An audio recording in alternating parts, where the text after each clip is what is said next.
2024 से पहले अपने पुराने तेवरों में लौटी मायावती, क्या मुसलमान देंगे साथ? 2022 की हार से मिला सबक, ब्राह्मणों को छोड़ फिर मुसलमानों पर किया फोकस। मायावती ने संभाली मुस्लिमों के मुद्दों की कमान, किसके साथ होगा गठबंधन? 2022 के यूपी विधानसभा चुनाव से पहले मायावती ने ब्राह्मणों को साधने के लिए सम्मेलन किया था।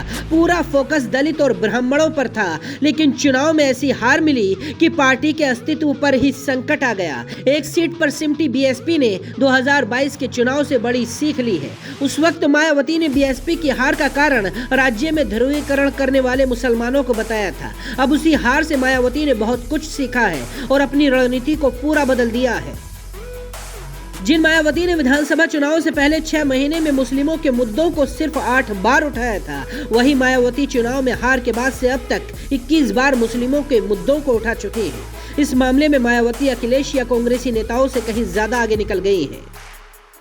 इसके पीछे की रणनीति बीएसपी के सूत्रों ने इंडियन एक्सप्रेस को बताई है। मायावती का पहला लक्ष्य मुस्लिमों को बीएसपी से जोड़ना होगा। बसपा प्रवक्ता धर्मवीर चौधरी ने कहा है, मुस्लिमों को गुमराह किया गया था, इसीलिए 2024 में मायावती का पूरा फोकस दलित और मुस्लिम पर है, क्योंकि इसी गठजोड़ ने 2007 में मायावती को मुख्यमंत्री बनाया था। 2007 में बीएसपी ने यूपी में 30% से ज्यादा वोट हासिल किया था और यूपी विधानसभा की 403 में से 206 सीटें जीतकर पूर्ण बहुमत से सरकार बनाई थी। तब मायावती का दलित मुस्लिम वोट ने साथ दिया था और काफी तादाद में ब्राह्मणों ने भी समर्थन किया था, लेकिन इसके बाद बहुजन समाज पार्टी का ग्राफ लगातार गिरता चला गया और 2022 के चुनाव में तो पार्टी का वोट शेयर 12.8% ही बचा।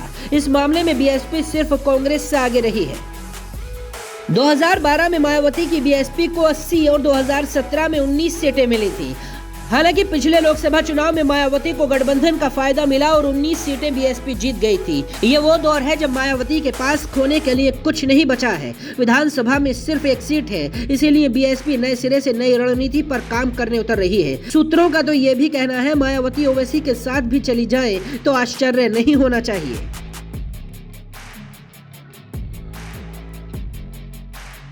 मायावती की बदली रणनीति के बारे में राजनीति के जानकारों का कहना है, अगर बसपा ओवैसी के साथ भी चली जाए तब भी उसका वोटर रोका रहेगा। अगर मुस्लिम देखेगा कि मायावती अपने पुराने तेवरों में लौट चुकी है तो दलित मुस्लिम गठबंधन फिर से मुमकिन है और 2024 में मायावती को इसका फायदा मिल सकता है। मायावती ने अपनी रणनीति में ऐसे वक्त में बदलाव किया है जब मुस्लिम सपा को लेकर असंतुष्ट दिखाई दे रहे हैं। विधानसभा में हार के बाद कई मुस्लिम नेताओं ने सपा पर सवाल उठाए थे और उनके मुद्दों को नजरअंदाज करने के आरोप लगाए थे। अब उन्हीं मुद्दों पर मायावती आवाज उठाने लगी है।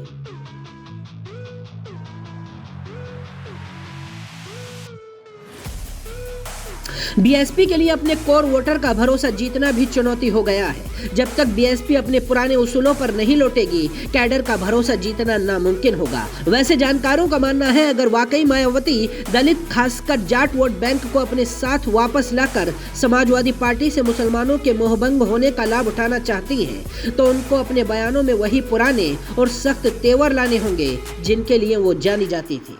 बाकी खबरों के लिए देखते रहिए जनसत्ता.com।